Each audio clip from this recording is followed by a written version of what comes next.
వల్ల ఒక దళిత మహిళ తీవ్రంగా గాయపడ్డది. అదే రకంగా ఆ మహిళకు సంబంధించిన భర్తను కూడా కారణం లేకుండా కనీసము ఆయన ఏం తప్పు చేసిండో కూడా తెలియకుండా ఈరోజు ఆ తప్పు నిర్ధారించకుండానే ఈరోజు పోలీసులు మరి తీవ్రంగా గాయపరిచిండ్రు. పోలీస్ స్టేషన్లోనే అతను కూడా ఉన్నాడు. కానీ ఈరోజు వాళ్ళు ఒక పొలానికి నీళ్లు పెట్టడానికి వెళ్తే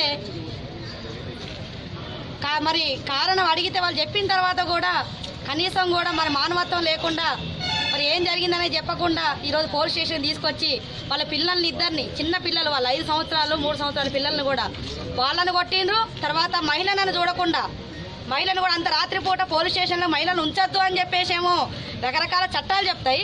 కానీ ఈరోజు మరి అదే మహిళను తీసుకొచ్చి ఈరోజు ఆమెను కొట్టి భర్తను కూడా ఆ భార్య ముందే ఈరోజు కారణం లేకుండా ఎందుకు కొడుతున్నారు సార్, మరి నన్ను ఎందుకు తీసుకొచ్చారు పోలీస్ స్టేషన్కి అన్నందుకు ఈరోజు ఏదో కక్షపూరితంగా ఈరోజు కొట్టినట్టుగా ఈరోజు ఈ సంఘటన తెలియజేస్తుంది. ఈరోజు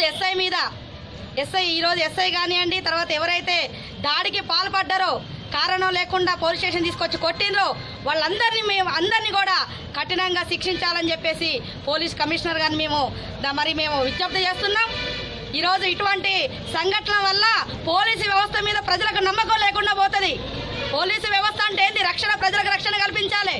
కానీ ఈరోజు 9:30కు 10:30కు కూడా బయట తిరగొద్దని ముందే చెప్పండి. మరి ప్రజల వరకు కూడా 10:30కు తిరగొద్దని చెప్పండి. మా పనులు మానుకొని ఈరోజు రాత్రిపూట కరెంటు ఉన్నప్పుడు రైతు ఎప్పుడు వెళ్తాడో పొలానికి నీళ్లు పెట్టడానికి? పొద్దునపూట వెళ్తాడా? కరెంటు లేనప్పుడు వెళ్తాడా? కాబట్టి ఈరోజు మహిళ తీవ్రమైన గాయాలైనాయి.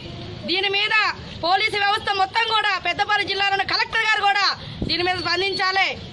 ఖచ్చితంగా కఠినంగా వారందరి మీద చర్యలు తీసుకోవాలని చెప్పేసి మేము ప్రభుత్వాన్ని డిమాండ్ చేస్తున్నాం. అధికారులు కూడా మేము తెలియజేస్తున్నాం.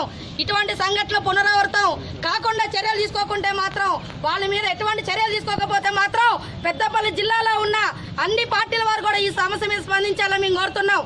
అదే రకంగా అన్ని ప్రజా సంఘాలతో కూడా ఖచ్చితంగా మేము పోరాటం నిర్వహిస్తామని చెప్పేసి మేము హెచ్చరిస్తున్నాం ఈ సందర్భంగా.